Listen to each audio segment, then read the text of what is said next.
What does the knowing field know? What does it actually know? I'm tackling this revered term in this little brief audio clip. I hope I don't get into too much trouble for poking around into the roots of this term. My dissertation chair for much of my graduate school journey was an expert in the field of human communication.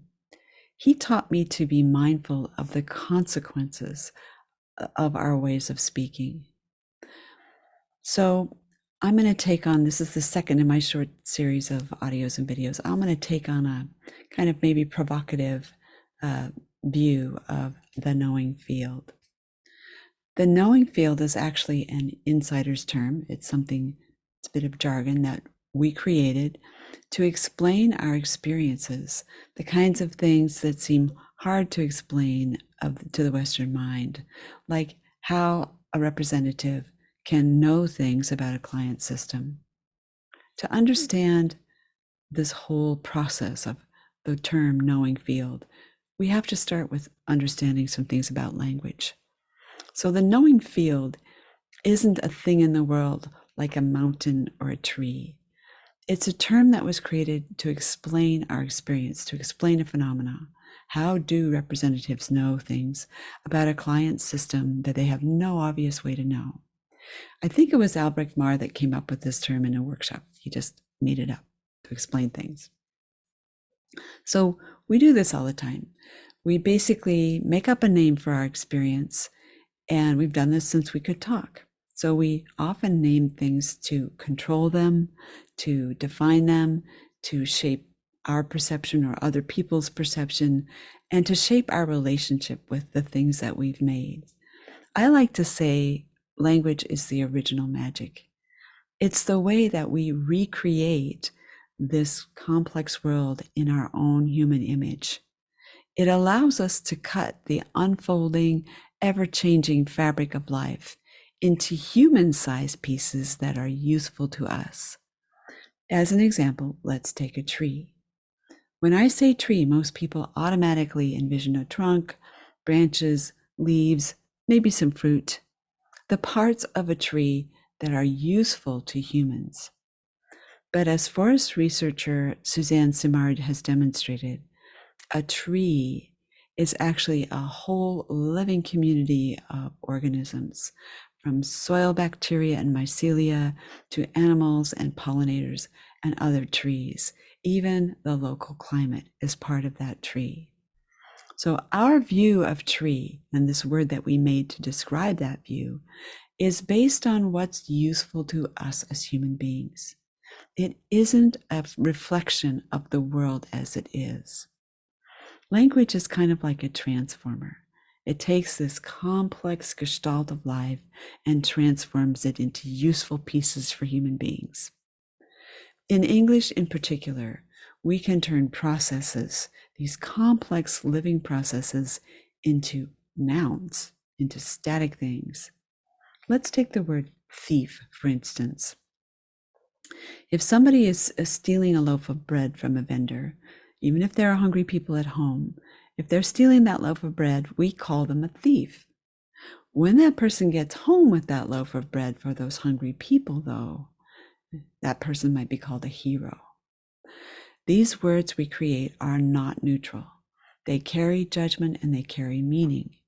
We create roles and relationships and basically create our social worlds with language. Now, these nouns that we create, like the knowing field where we're describing something, are not like a mountain or a river or a tree. They carry the embedded judgments of our perception as human beings. If we say sinner or we say saint, these nouns we create freeze the unfolding complexity of a human life into a static thing. That person becomes this one thing. Once we convert an unfolding mysterious process into a thing, then we can position ourselves in relationship to the thing that we made. I can have a certain kind of relationship to a thief, right? Or a hero, or a sinner, or a saint. I can be a judge. I can be a jury. That places me in relationship to those roles that I've made with language. I hear people say things like they are going to consult the knowing field, or the knowing field showed them something, as if the knowing field was a person, kind of like our image of God on the Sistine Chapel is a person touching another person. This places the field, this knowing field, out there as something separate from us, something that we operate on and can interact with as if it was a person or a tree. So once we make up a term like this, we can also reify or make holy the things that we've made through language. So we can make a sacred knowing field. All kinds of things are possible once we've conjured up a term like this. What's interesting to me is that when I first encountered constellation work and when I first met Bert Hellinger, he wasn't using the term knowing field. He wasn't using any of these terms. He would talk about the mystery or the greater whole and really resisted any efforts to define those things. While those are still nouns, they're less likely to be consulted as if they were an oracle or a psychic, because these words, these nouns, hint at the vastness and the unknowableness of life. We can all envision a field, a little field out in a woods someplace, but it's a lot harder to envision a mystery. It's a little harder to put a mystery or greater whole into anthropomorphic terms. I've been really interested in this idea of a knowing field since I first heard the term. I know of electrical fields and gravitational fields, which are also sort of mysterious. When I heard the term knowing field, I wanted to know, what is it? How does it work? Am I using it properly? Once I know what it is, that is, I can call it a thing, a knowing field, then I can have a relationship with it. I can do things with it. I have a relationship, but basically with the thing I conjured up with language, not a real kind of thing in the world. I don't think the knowing field is actually the most accurate term for the experiences we have in constellation work.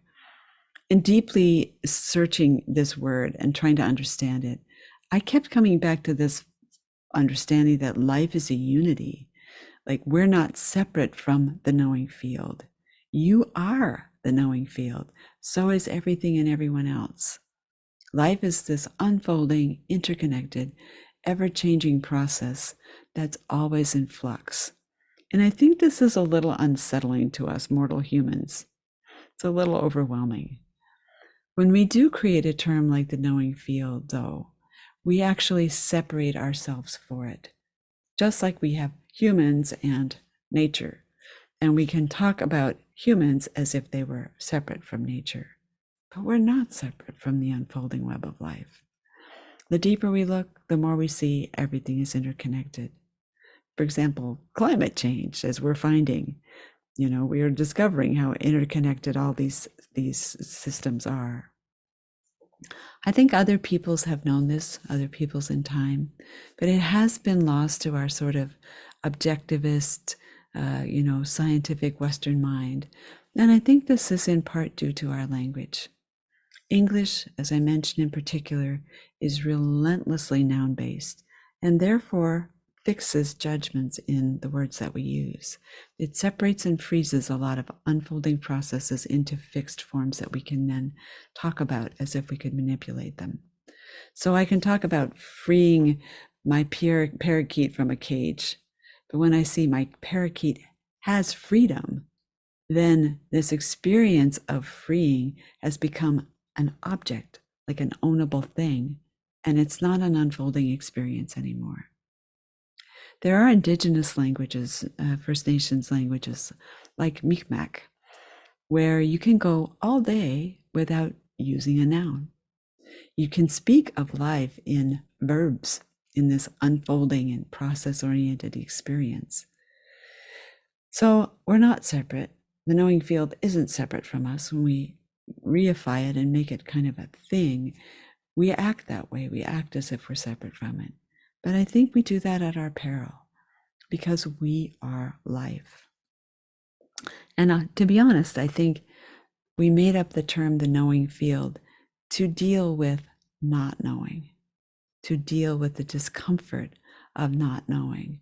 with the mystery of life. I think it might be okay to not know, that we don't necessarily need a knowing field.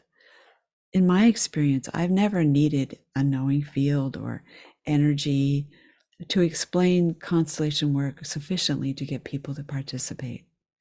And I kind of feel like there's a bit of misleading people when they think the only way they can experience the mystery of our interconnected life is by conjuring up a knowing field in a constellation, as if we brought it into existence.